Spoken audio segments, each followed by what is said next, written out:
to the WrestleHavoc Podcast on YouTube, where we discuss everything in and outside of the squared circle. We talk all that goes on in the realm of WWE and AEW every week.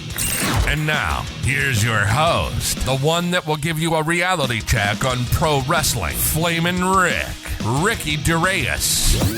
This is the WrestleHavoc Podcast.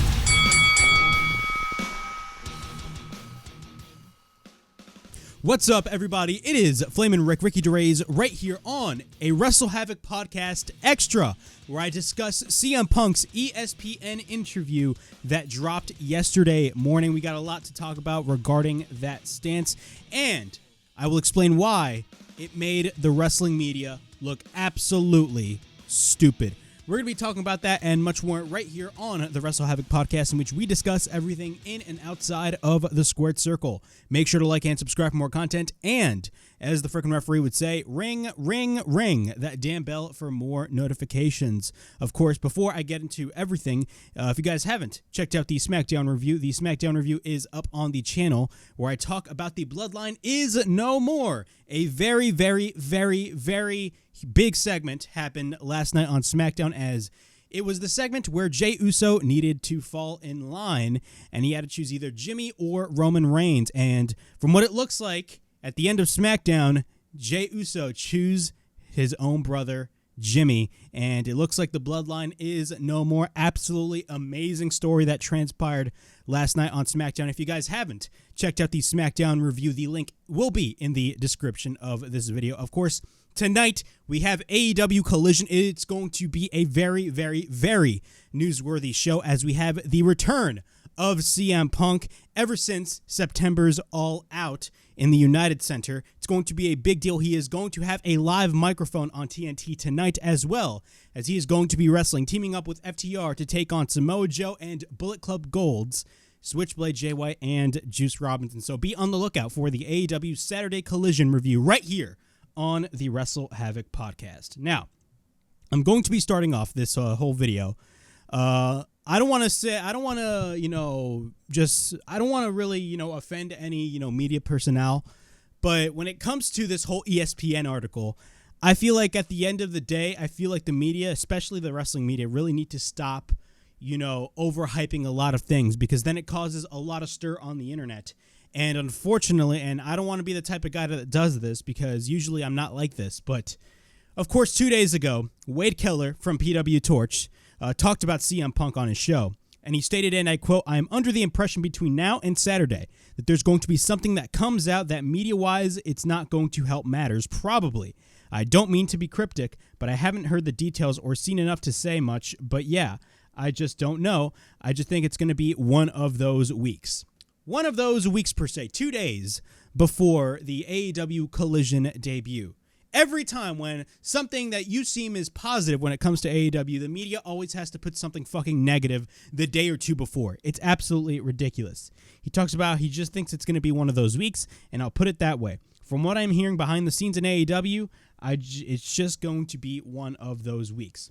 Later on, it was talking about that CM Punk ended up going on an interview on ESPN and talk about everything that basically transpired. He talked about the all-out media scrum. He talked about his run in AEW so far, of course, Collision. He talks about Hangman Page.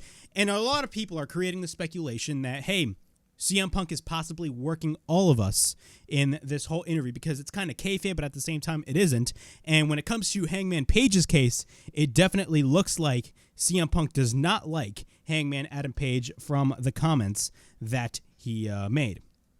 So I'm not going to be reading the whole ESPN article, but I'm going to be reading the key points. Punk, whose real name is Phil Brooks, and by the way, the ESPN article will be in the link in the description below. Punk, whose real name is Phil Brooks, is no longer the AEW champion. Without saying why, AEW owner Tony Khan announced on the September 7th episode of AEW Dynamite that the title had been vacated. Punk's name was not mentioned on AEW programming at all until very recently. No public statement was made about his whereabouts or his triceps injury for months. For those consuming only AEW's product and not any wrestling media, the entire situation was shrouded in mystery. In a quote by CM Punk, he states, and I quote, I know pro wrestling is absolutely the most bizarre form of entertainment on earth, but to me, I treat it like a business, and I treat it like the television show that it is, Punk told ESPN in his first interview since last September. So y'all haven't seen me since I won the belt. I'm coming back. Tune in to find out exactly what I have to say. I'm picking up right where I left off. That is the quote by CM Punk. The absence was due to Punk tearing his left triceps tendon completely off the bone at All Out in his match against Jon Moxley, Punk said. The injury required surgery and a lengthy rehabilitation process. It was tough mentally, he said, because the injury sustained in just his second match back after recovering from breaking his foot in June of 2022. Punk said he's back to 100% now, and photos and videos on his Instagram have shown an impressive physique. In another quote by CM Punk, he states, and I quote, "I think in wrestling, we always kind of joke about how we always get hurt doing dumb stuff," Punk said. Fall off a 15-foot ladder through a table and you're fine, and you're running 6 miles the next day and you're in the gym. And then it's just always the dumb little things, like some routine thing I've done thousands of times in my career, and it injures you. And then just the mental aspect of this recovery. It's not been easy. Luckily, I've got a really good support system, that being my wife and Larry, which is his dog. And I've got great friends and a super great rehab team that was able to get me back this quickly, even though it feels like it was 12 years ago, end quote. Aside from the recovery and rehab, the main reason the past 9 months have felt so long is the many questions surrounding Punk's future in AEW. Reports from media outlets such as the Wrestling Observer newsletter, Fightful, and PW Insider of backstage turmoil between Punk and AEW stars and executive vice presidents Kenny Omega and brothers Matt and Nick Jackson, that being the Young Bucks. Of course, Omega and the Jacksons and Hangman Adam Page were among the group of wrestlers that helped launch AEW with Tony Khan as the CEO in 2019. The group had previously been dubbed The Elite, which led to the branding of All Elite Wrestling. Punk signed with AEW in 2021, and after a 7-year absence from the industry, he came back to wrestling, of course. In Punk's mind, the division started sometime in the spring of 2022. Previously, he said he felt as if he had a solid relationship with the group, including approaching Omega to ensure nothing Punk was doing in his matches would infringe on what spots Omega had planned, and checking in on Page while he was sick with COVID-19. On May 25th, 2022, Punk and Page were booked for a promo segment in the ring on Dynamite. Page was the AEW champion then, and Punk would be his challenger at the next pay-per-view event, Double or Nothing, 4 days later. Punk said he and Page discussed backstage, and this is the key. This is where the article gets interesting. He and Page discussed backstage before the segment that what they would say, as much as Punk said he did for similar segments in the past with wrestlers such as MJF and Eddie Kingston. But when they got into the ring, according to Punk, Page strayed from what they had agreed on, and then the article basically quotes the full line of Hangman Adam Page about workers' rights, all that type of stuff. It was a bit confusing to most fans, especially the first part, since Punk's character was a babyface, a good guy, as was Page's character. But to the naked ear, it just sounded like a pro wrestling trash talk promo, part of the story. Punk said it was not that and confronted Page about it when they returned backstage. Now, I talked about this constantly when it came to the whole situation regarding CM Punk and Hangman Adam Page. You, the fan, watching that segment live, because I remember watching that segment live. I had no, thought at all of Hangman going into business for himself when he mentioned workers' rights. I did not really think that he was mentioning Colt Cabana whatsoever, because Hangman did not even name drop Colt Cabana. But apparently, that is what Punk thought. According to Punk, Page told him that what he said he did because Punk had an AEW wrestler and coach Colt Cabana fired from the company, or at least tried to. Punk and Cabana had a very public falling out years ago before Punk arrived in AEW. That included multiple lawsuits. Punk said that he told Page that that was not true and that Cabana still worked for the company. Cabana had been a mainstay on AEW's YouTube shows and Being the Elite YouTube vlog until March of 2022. After March 4th, 2022, Cabana didn't have another match in AEW in the United States until November 2nd, 2022, and that was the match against Chris Jericho for the ROH title. And when they brought out Colt Cabana, I was like, yep, CM Punk is done in AEW, but that looks like it's not going to be the case, and did not appear on Being the Elite for several months. Khan has multiple media appearances that Cabana's absence was because he was reassigned to work for the Ring of Honor wrestling promotion, which Khan purchased in March of 2002. Cabana wrestled for ROH multiple times between March of 2022 and November of 2022, as well as on an overseas tour to promote AEW's video game. Punk told ESPN that he has no relationship with Cabana, but he quote-unquote never asked Tony Khan to take Cabana's or anybody else's job. But others in the company, including the Elite, believe Punk did indeed do that per sources. Page was evidently confident enough to bring it up unexpectedly on television. Khan and Page were unavailable to comment for this article, according to AEW. When reached for comment via email, Cabana said ESPN should go through AEW quote-unquote for everything. Omega and the Jacksons declined to comment via their agent, Barry Bloom. So the Omega and the Bucks are not speaking on this matter at all. Punk is really the only one that is coming forward with all of this stuff. Page's comments during the segment was a shoot in wrestling terms, meaning not a planned part of the show, infuriated Punk. So much that he considered not going through the match out of concern that Page might intentionally attempt to hurt him. But Punk did go through it and was booked to beat Page to win the AEW World Championship on May 29th, 2022, which was the Double or Nothing pay-per-view. In a quote by CM Punk, he stated, and I quote, "And I proceed to have what I think is a garbage match because I'm trying to protect myself on stuff instead of actually just working and trying to put the best performance that I can," Punk said. "I'm keeping an eye out. He chopped me in the mouth one time, and I'm just like, okay, did you do that on purpose? And then you chipped my tooth, and I'm like, all right, should I give him a receipt? It changes the dynamic, and it poisoned everything for me, and it made it all really, really ugly. And that was what set this off. And here we are over a year later, and eight shit has been done about it." So what it looks like is basically during the match, and we did not know this until this article dropped, is that during the match, apparently, Hangman, quote-unquote, in Punk's eyes, intentionally chopped him twice in the face. And I believe that was the exchanging of shots later on in the end portions of their Double or Nothing match. I have to watch that match back, but I've seen clips of the actual spot that Punk was talking about on social media. They do look like legit strikes. I mean, those chops actually hurt. Like, wrestling, it's a demanding sport. Now, do I think Hangman did that intentionally to Punk? I do not think so. I don't think, Hangman would put his reputation on the line for something stupid like that. We really need to get Hangman's perspective on this whole situation, but we're not going to get Hangman's perspective on the situation as well as the Young Bucks as well. So that is where really this whole thing kind of escalated. 3 days after Double or Nothing, Punk broke his foot in the crowd dive during his entrance. Of course, that's when he broke his foot and relinquished the AEW title. In his return to television on August 18th, Punk called out Hangman Page during a segment in the ring without anybody knowing he would be doing it. And I remember watching that segment live, and I'm like, why is Hangman getting called out when Punk is in a program with Moxley? And then the next day, stories started coming out that Punk was planning on no-showing the show. All that crazy bullshit. It was just absolutely backstage turmoil going on in AEW during that time. It was a nightmare at that point. Things escalated after Punk beat Moxley in the All Out main event September 4th. Punk, known for being outspoken going back to his days in the WWE and beyond, ripped into Hangman Page in the post-event news conference and accused Omega and the Jacksons of quote-unquote spreading lies and bullshit about him in the wrestling media. He said Omega and the Jacksons, all executive vice presidents in AEW, couldn't fucking manage a target. And also he talked about, quote, Cabana. Khan was next to him on the stage. Videos of the fiery news conference have been watched more than 1 million times on YouTube. Now, if you think about it, the actual Media Scrum stream did roughly around 700,000, but it's almost 1 million views, which is absolutely crazy. But there was like clips by like Denise Salcedo that she uploaded of the Punk Media Scrum. There was a video of a security guard running to the back. That's when you know shit actually went down.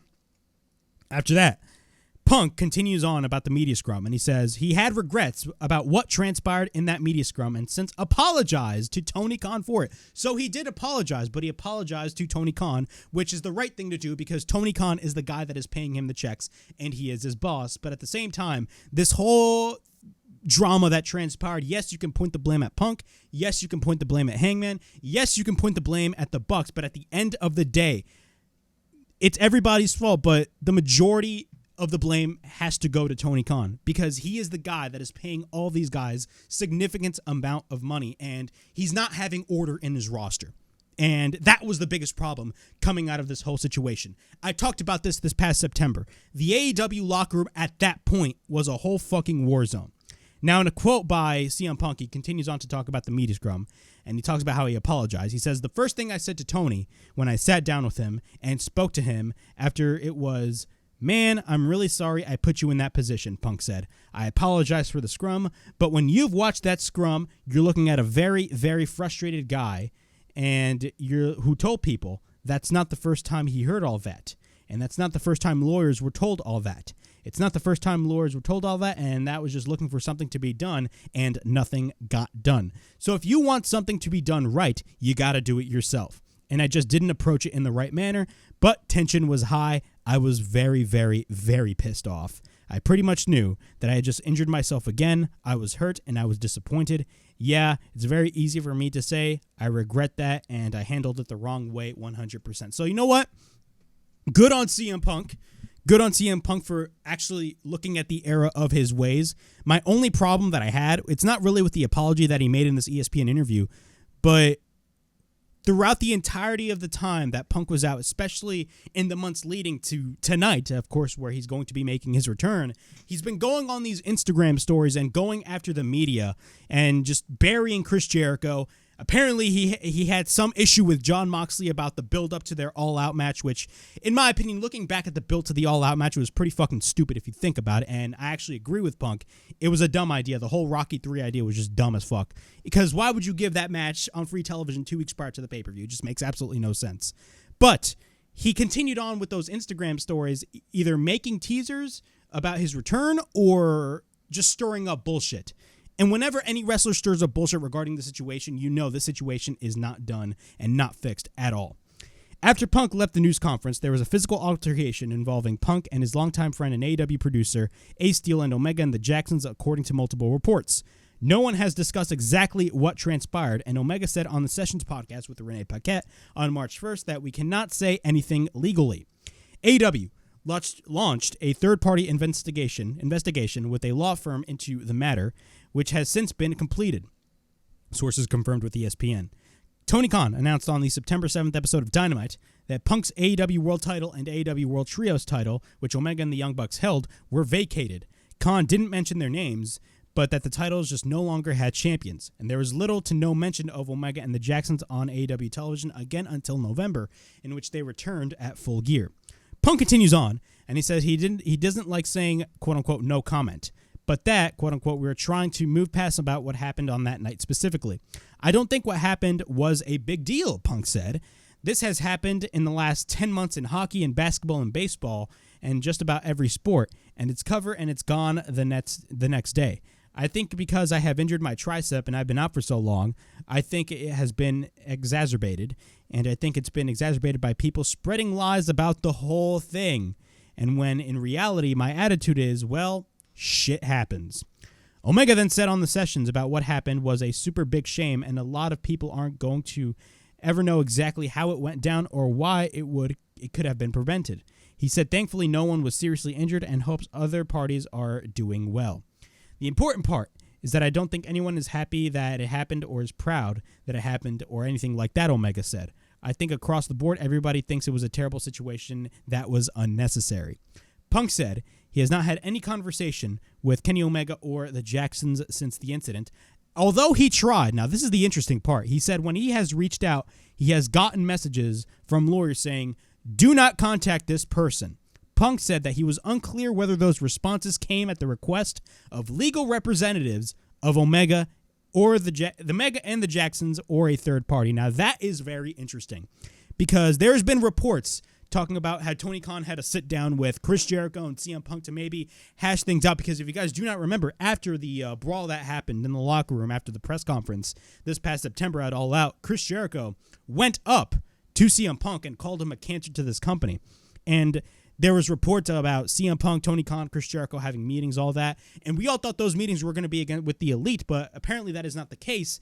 And apparently they haven't hashed things out yet. So I don't know what the fuck is going to be happening. After that, the pro wrestling industry has a history of leveraging real-life events and shaping them into future storylines, some of which have been very lucrative. Blending reality into fiction has been one of the art's core of tenets, essentially a simulated sporting event or fight. Punk, though, said he has been told that using this saga on television and spinning it into some matches that would undoubtedly draw money won't happen. He resents that he has been painted as, quote-unquote, the bad guy in online reports when he feels like he's just been defending himself.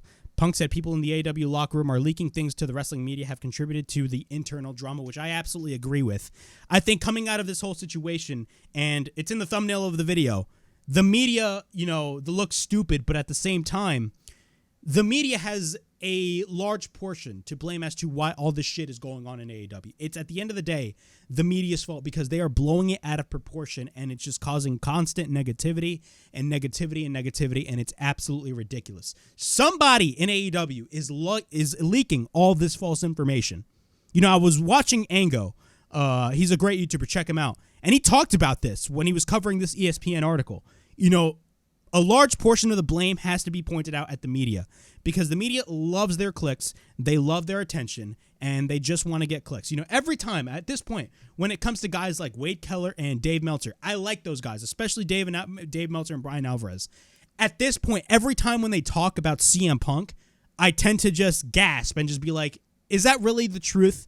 Because Fightful would report something, and then the next day, Dave Meltzer and Brian Alvarez would fucking deny it. Like, bro, what the fuck is going on? I think it's safe to say that Dave Meltzer and Brian Alvarez should really stop talking about CM Punk at this point.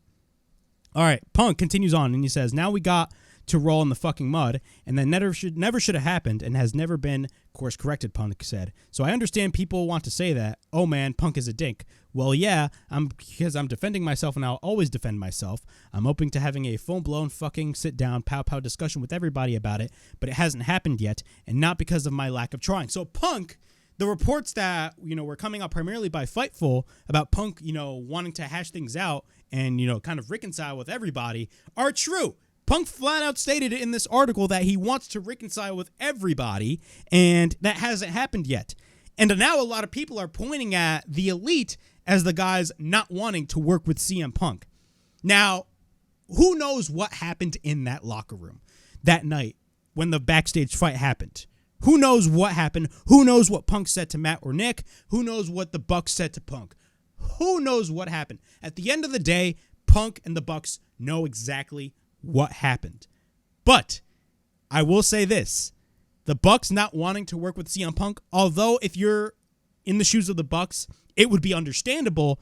At the same time, the media is going to make him out look like just fucking, pussies and shit. They're going to look bad after this whole interview. And at the end of the day, I think it's best to put all your differences aside and just make money out of this whole situation. That is just what I believe at the end of the day. He proceeds to talk about Collision, and he says, at least for now, Punk will be featured on Collision, AEW's new show, while Omega and Jackson and Page and the others will be on AEW Dynamite. Joining Punk on Collision will be up-and-coming wrestlers such as Ricky Starks and Powerhouse Hobbs, as well as established veterans such as Samoa Joe, Mira, Thunder Rosa, and Andrade El Idolo.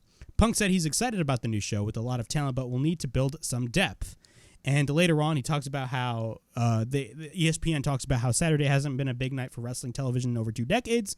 There's a ton of competition in the world, blah, blah, blah. He talks about how he is the poster boy, the top guy, whatever. This is what people dream about, Punk said. You get put in this position like this, and you can't take this negative criticism. Personally, I look at this like a challenge. But as far as ticket sales for Saturday night compare and contrast, I think it's a lot easier to move a Saturday night ticket to a live event than it's on a work day on a Wednesday. So there's positives and negatives, you know what I mean? And I don't look at the negatives as the huge detrimental things. And talks about how a 6-man tag team match will headline the Collision show. And he talks about how he certainly had some low moments, and I won't rule out those fleeting moments where I just say, fuck this, whatever, Punk said. But I don't ever think it was a serious intention to say that I'm done. There's still work to do, and I'm still, excited about a lot of stuff coming up, so I just throw the baby out with the bathwater just because of a little boo-boo. I think that would be a little silly. And, that was basically the whole gist of the ESPN interview that took place when it came to CM Punk. What is the biggest takeaway from this whole thing? The biggest takeaway from this is the media looks so fucking stupid. The dirt sheets, all those guys. I hate the fact when the media has to overhype things as negativity. That is exactly, and this may not have been Wade Keller's full intentions, but from what it looks like, the quote that he specifically said, says, I'm under the impression between now and Saturday that there's going to be something that comes out media-wise that's not going to help matters probably. I don't mean to be cryptic, but I haven't heard the details or seen enough to say much, but yeah, I just don't know. I think it's just going to be one of those weeks. Why would you immediately throw that out there? Why? Because you want people to listen to your show? What the fuck is going on, man? This is ridiculous. And then all of a sudden we get an update from Fightful, who's actually a legit reputable source. I'm actually subscribed to Fightful Select because they have broken a lot of stories, and they've stated it's not as bad as people think. They're possibly blurring the lines with, fantasy and reality. Who knows what is going to happen? And then this ESPN interview drops, and nothing really bad happened. I mean, Punk is definitely blurring the lines between fantasy and reality. The only thing that I'm very curious about is the shit he said the shit he said about Hangman Page. The shit he said about Hangman Page, I think it's pretty much safe to say that CM Punk legitimately does not like Hangman Adam Page. And he even brought up a point that he thought that Hangman Page was actually shooting in the match with the whole two chops to the face. I don't know, man. But it's going to be very interesting to see what happens tonight. Do I think Punk is going to be talking about the Elite? I mean, it's the biggest elephant in the room right now tonight on TNT on Collision. But, I mean, from what it looks like, the Elite are not going to be a part of the show. I don't know, man. The whole thing with CM Punk and the Elite really needs to squash. And it got even worse because Nick Jackson on his Instagram story kind of stirred the pot. The Elite, I love the Elite, but they love stirring shit up. Let me actually pull it up. He posts a story of Hangman Page doing the running shooting star on the outside, and he says not only he is good at wrestling, but he's even a better human being at Hangman Adam Page. Now, this may not mean nothing, but he posted that Instagram story immediately after CM Punk dropped after ESPN dropped the CM Punk interview. So that right there looks like you're stirring shit up at that point. And from what Punk said, he wants to hash things out, but he hasn't been told not to speak to anybody. Could that be the agents of the Elite? Keep in mind, this is the same time where the Elite are negotiating contracts for AEW. And I talked about this for months. What if CM Punk is the catalyst for the Elite to leave AEW as well as Hangman Adam Page? This is shit we need to talk about. This is shit we need to talk about at the end of the day. But that's the ESPN interview. But we have an update by Fightful. We got more on CM Punk, Hangman Page, and the Elite. CM Punk's ESPN interview came out and featured it on him speaking the record about Brawl Out for the first time since it happened. We're told CM Punk did not do any other interviews ahead of AEW Collision besides the ESPN piece, and ESPN was the outlet AEW wanted. Fightful learned about the interview after being told about something separate that was filmed in regards to Kenta and Forbidden Door, the possible Forbidden Door match that he will possibly have with Kenta, that was a little different than what AEW had anticipated. Hangman Page, the Elite, and others were made aware that the interview was coming last weekend. Okay, stop right there. Right there just proves Wade Keller 100% wrong, and he looks absolutely stupid for it. Saying that, oh yeah, this interview is going to ruffle some feathers, and it's going to be one of those weeks for AEW. Meanwhile, Fightful, who's actually a legit reputable source, stated that Hangman Page and the Elite were made aware that Punk did this interview. So really, you're just stirring shit up for the sake of stirring shit up. After that, since publishing the article, many have stated that it didn't seem nearly as bad as indicated. Go figure. Several on the AEW roster have pointed out that unlike many of the others in the situation, Hangman Page doesn't have restrictions on being able to talk about his experiences with Punk, and still goes out of his way to not talk about Punk as to not stir anything up. Dating back to last summer, we're told that Punk had met with the higher-ups and asked that the Hangman Page comments on TV that alluded to Colt Cabana being addressed in some manner, and that he'd grown very frustrated, was nothing done about it to the level of his satisfaction, which is exactly what Punk stated in the ESPN interview in which he referenced. We're told that despite this, the Elite's contracts are still being worked on between their representatives and AEW, though there were some hiccups between CM Punk and AEW over A-Steel not being present at shows. Of course, that happened 2 weeks or 2 or 3 weeks or 4 weeks prior, of course, when it was the day of the Warner Brothers Discovery Upfronts and they announced AEW Collision, and they finally came to agreement with it. He and Tony Khan stayed in regular contact. Punk did the outline that he'd be willing to apologize for the all-out media scrum, in which he says he did apologize to Punk, And despite being told that the backstage issues wouldn't be turned into an angle, there have definitely been people on Punk's side that are still hopeful that that would happen. Honestly, everybody wants that to happen. We haven't confirmed that lawyers repping anyone rejected Punk reaching out, though that is something that Punk has indicated that he'd try that months ago. Punk and Omega had a non-heated discussions in the minutes following Brawl out, where Punk said his issues was never with Omega, but the situation had not died down enough for them to have a constructive conversation in that environment. Okay, everything about this Fightful update, and this is why I always say Fightful is actually a legit reputable source. They basically made everybody else look stupid. Thankfully, by Fightful. Everything that Wade Keller said, in my opinion, was pure bullshit. And I'm saying that with the utmost respect to Wade Keller, because he's been in the game for a long-ass time. Same thing as Dave Meltzer. You know, I feel like it's safe to say that Wade Keller, guys like Wade Keller, Dave Meltzer, Brian Alvarez, they really, at this point, I'm starting to question everything that they say about CM Punk. I think it's pretty much safe to say that they really need to stop talking about CM Punk at this point.